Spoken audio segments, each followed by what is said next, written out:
On peut tourner le problème dans tous les sens qu'on veut, mais la conversation, l'art des conversations, c'est la discipline reine dans les dynamiques sociales. Les dynamiques sociales, la vie sociale, c'est avoir des interactions avec les gens avant tout et donc c'est avoir des conversations avec les gens. Et si on y réfléchit, c'est ce qu'on appelle une compétence essentielle, c'est-à-dire que maîtriser les conversations, c'est quelque chose qui va tout changer dans votre vie sociale. C'est l'exemple par excellence de la loi Pareto, les fameux 20% qui vont donner 80% des résultats. Si tu étais à l'aise dans tes conversations, si tu pouvais aller voir quelqu'un sans stresser, en sachant quoi dire, en maintenant la conversation d'une façon intéressante, qu'est-ce que ça changerait dans ta vie? Dans cette vidéo, je vais vous donner 6 clés pour avoir des conversations plus intéressantes et pour savoir quoi dire dans vos conversations. Vous allez voir, certaines choses sont un petit peu avancées. Juste avant ça, je vous rappelle que jusque demain, vous pouvez accéder à mon programme qui s'appelle la collection pour avoir une vie sociale épanouie. C'est une sélection de mes meilleures formations.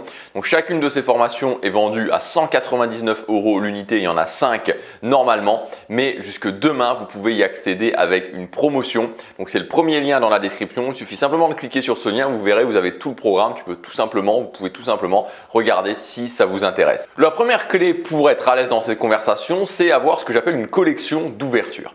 Alors qu'est-ce que c'est une ouverture? L'ouverture, c'est très simple. C'est la première phrase que vous allez prononcer quand vous allez aller parler à quelqu'un. Vous voyez quelqu'un dans un bar, vous voulez aller lui parler, boum, ça s'appelle une ouverture. Vous voyez quelqu'un dans la rue, vous voulez aller lui parler, ça s'appelle une ouverture. Vous voyez quelqu'un à votre boulot que vous ne connaissez pas, vous voulez aller lui parler, c'est une ouverture. Vous voyez quelqu'un à un événement, quelqu'un à qui vous voudriez aller parler parce que ça peut être une opportunité pour votre business, une opportunité professionnelle, ça c'est une ouverture. Donc en fait, moi, le moyen que j'ai rapidement trouvé pour éviter de me prendre la tête au niveau des ouvertures, c'est avoir une collection d'ouvertures dans les différents environnements où vous allez. Donc c'est-à-dire que si vous allez régulièrement dans un bar, vous allez avoir une collection d'ouvertures pour les bars. Si vous allez régulièrement faire des nouvelles activités, vous allez avoir une collection d'ouvertures pour ces nouvelles activités, etc., etc.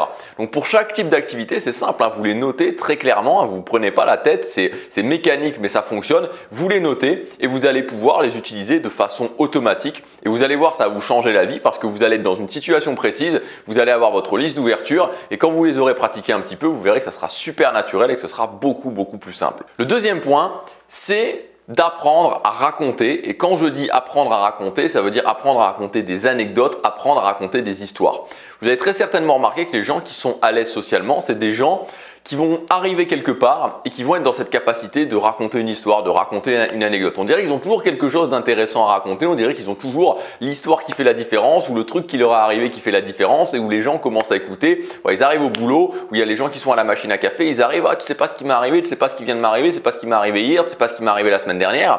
Et quand on est mal à l'aise socialement, quand on n'est pas super à l'aise dans les conversations, on se dit mais comment ils font?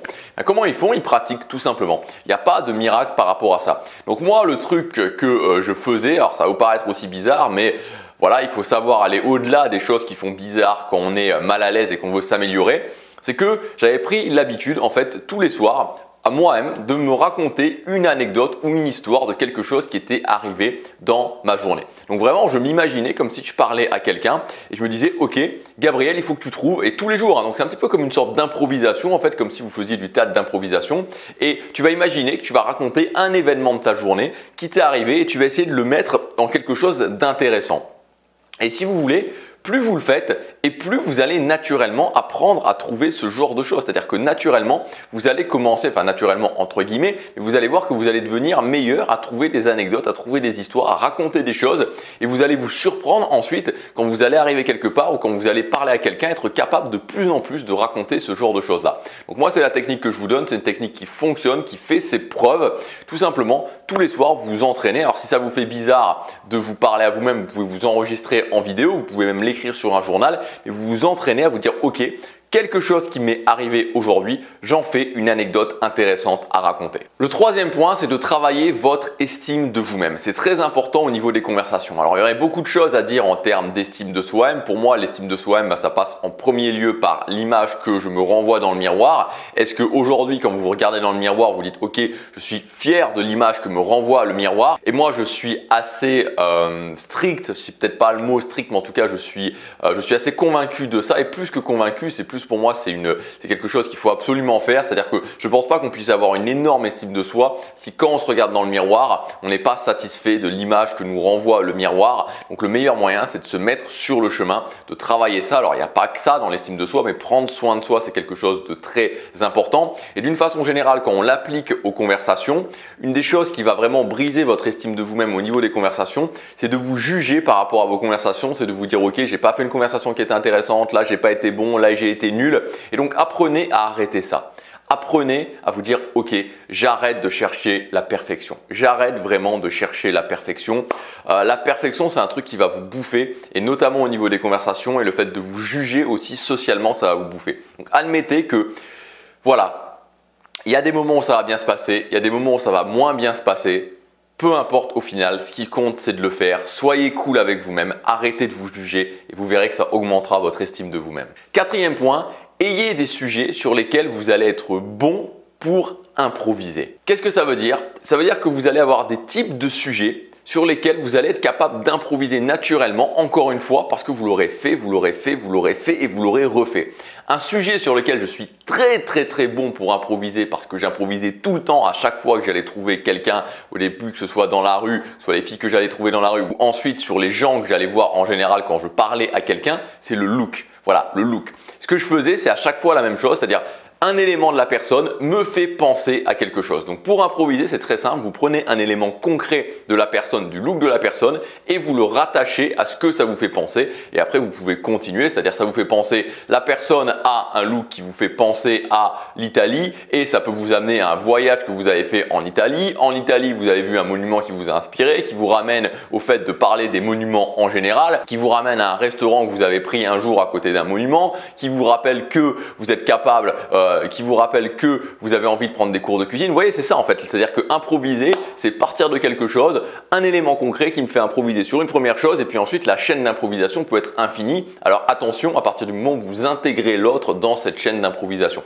Bon, ça c'est une autre histoire. Mais apprenez, entraînez-vous, c'est pas apprenez, entraînez-vous à improviser sur certains types, sur certaines catégories de choses. Moi, je vous conseille vraiment d'improviser sur le look, d'apprendre à improviser sur le look, parce que comme ça, notamment aussi quand vous allez parler à des gens, vous aurez toujours quelque chose à dire, parce que toujours, chaque personne a quelque chose qu'on pourrait dire au niveau du look. Comment je suis habillé aujourd'hui? C'est-à-dire, voilà, le cardigan bleu marine que j'ai aujourd'hui et la chemise col officier, peut-être que le col officier vous fait penser à quelque chose que j'ai aujourd'hui, à quoi ça vous fait penser, à quoi je ressemble aujourd'hui. Si vous deviez improviser sur mon look maintenant, que vous me rencontriez dans la rue et que je vous disais ok, à quoi te fait penser mon look, donne-moi une anecdote sur mon look, à quoi ça vous fait penser? Vous pouvez me le noter en commentaire. Mais vous pouvez improviser sur plein d'autres choses. À titre personnel, en plus du look, j'ai improvisé sur le boulot des gens, et j'ai improvisé aussi, alors là un petit peu différent, sur les signes astrologiques des gens. Cinquième point, et là j'ai un petit peu mangé sur ce point, c'est d'une façon générale, partez d'un élément concret, partez d'une information, un vêtement de la personne,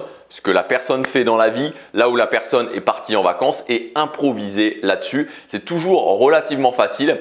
On peut toujours s'entraîner à improviser justement sur des éléments concrets, et dites-vous ok, un élément concret, à quoi me fait penser cet élément concret? Quel événement dans ma tête je pourrais le raccrocher? Et enfin, le dernier point, construisez-vous une bibliothèque de conversation. C'est-à-dire que vous pouvez carrément vous construire des choses que vous allez répéter dans différentes conversations. Donc moi par exemple, ce que j'aimais bien faire, c'était me construire des bibliothèques de conversation d'histoire, et donc les meilleures histoires, les histoires que j'avais pu raconter qui me semblaient intéressantes, je les notais, ensuite je les testais, je voyais si ça fonctionnait ou si ça fonctionnait pas, et ensuite ben voilà, je les gardais si ça fonctionnait, et si ça fonctionnait pas, je les éjectais. Alors là aussi ça peut paraître bizarre, mais vous serez étonné de voir à quel point, vous seriez étonné de voir à quel point les gens qui sont bons socialement, c'est des gens qui vont avoir cette tendance à répéter encore et toujours les mêmes histoires. Voilà pour cette vidéo, j'espère qu'elle vous aura appris des choses. J'ai essayé de vous donner des choses concrètes au niveau des conversations. On était dans des choses qui étaient un petit peu avancées, en tout cas qui étaient peut-être un petit peu en dehors de ce que vous avez l'habitude d'entendre, mais des choses qui fonctionnent. Si vous voulez aller plus loin, j'ai une formation qui s'appelle le guide ultime des conversations, où tout ça, je vous explique en détail, et d'autres choses encore, notamment ma méthode d'improvisation. Je vous montre vraiment en détail comment je fais. Ça s'appelle la méthode de l'arbre. Cette formation, elle est disponible dans la sélection de formations, la collection pour vivre une vie sociale épanouie. C'est disponible jusque demain. C'est le premier lien dans la description. Je vous dis à demain pour la prochaine vidéo. Chaque jour compte.